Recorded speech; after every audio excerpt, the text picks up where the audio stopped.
Welcome back, family. We're going to discuss today the movie The Fire Inside. I had the opportunity over the winter break, also known as the holidays. I had family to come up from Atlanta, and on December 25th, we went to the movie theater to see the movie The Fire Inside. Now, keep in mind, I had no idea until the end of the movie itself that this was the same lady who now is allegedly dating Papoose, Remy Ma's husband, and it did not dawn on me that that was the individual the movie was on until the very end of the movie. So that's just how far away I was from everything. However, I knew about her because of the Remy Ma situation and the Papoose situation. I knew of her. I just didn't know that the movie was about her. However, the movie was very good. It was inspiring. Pretty much the same typical story that you would have in terms of being in a neighborhood, having the struggles of certain ones within Black America, all of that. And so today I was able to find an article that pretty much summed in itself. And this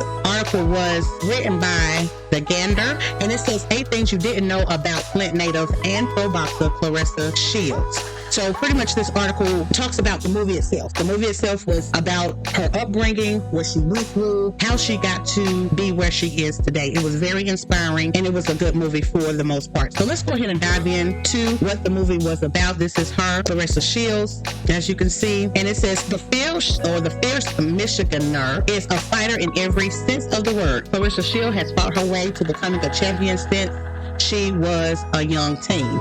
While the road wasn't easy, today the Flint native is considered the most decorated woman in boxing history and is often referred to as the greatest woman of all time, or the GWOAT for short. And it says she's a Pisces.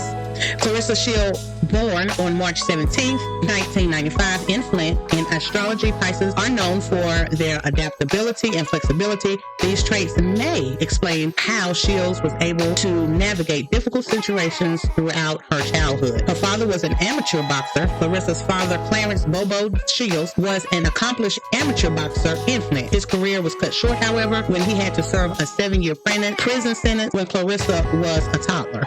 After he was released from prison, Shields spent a lot of time catching up with her father.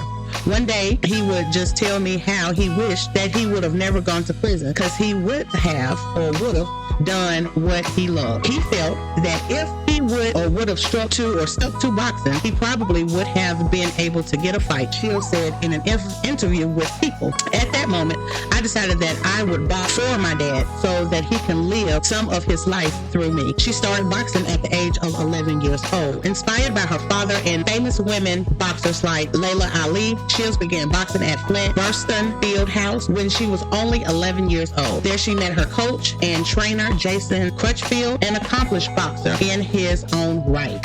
In 2009, when Shields was 13, she was announced that women would be able to compete in boxing at the London 2012 or at the 2012 London Olympic. Although she'd only been boxing for 2 years, Crutchfield predicted she'd be there and that she'd win gold. Her nickname is T-Rex. Back when I was younger, I was very skinny and had short arms, but I used to always be swinging, Shields said in an ESPN interview. Despite what other kids had to say about her, Shields didn't let it get her down. Instead, she took the nickname that they had given her, T-Rex, and used it as a source of power. She made Olympic history twice. Under Crutchfield's training, Shields became a Junior Olympics champion and competed in the U.S. Olympic trials to qualify for the 2012 Summer Games in London. At that summer, a 17-year-old Shields defeated Russian Nadiza, and I'm not going to even try that, in the middleweight gold medal fight, becoming the first American woman to win an Olympic gold medal. Now, keep in mind, again, I believe, I just love when it's not Black American, it's not, no kind of words in front of American, because this is our home. This is where our ancestors fought, bled, and died, and some of us were here prior to the transatlantic slave trade. So I love it when it's just American, because that's who we are by blood. So again, it says becoming the first American woman to win an Olympic gold medal in boxing. Shields' road to the 2012 Olympic was the focus of the award-winning documentary T-Rex, Her Fight for Gold, which debuted in 2016. The same year, Shields secured her second Olympic gold medal in 2016 Summer Games in Rio de Janeiro. This win made her the first American boxer, male or female, ever to win gold back-to-back in the Olympic Games. Isn't that awesome? she used her platform to bring attention to inequality in women's sport. And before I read this particular paragraph, this is one of the issues that is being talked about within the foundational Black community. Freedmen, descendants of freedmen, this is a discussion that is a hot topic now because we have so many people over here. We have so many other nationalities that are now disrespecting our lineage, who we are, what we have contributed not only to the United States, but what we have contributed as Americans all over the globe. And so we are now fighting back for the respect that we so well deserve as a people because of the contributions that we have made towards society. And this is just an example of what Claressa did to show how we are those type of people that we are always looking out for other groups. We are always looking out for other people. We are always making sure that equality goes across the board, which is why we do have a lot of people that have come into the United States who are quote unquote people of color. While the income of 82% of women in professional sports comes from the commercial partnership, reports show that 90% of sponsorship dollars go toward male athletes. And I believe, I can't remember her name, but the WNBA lady, she's a Black girl, and she was just saying how she only makes, I believe, like $72,000 from the NBA, if I'm not mistaken, or WNBA. But because of her sponsorship, that helps her to be able to live the lifestyle that she wants. So this was a very true statement. And also in the movie, you could see how Claressa fought for something she had been vocal about since she started her professional boxing career in 2019.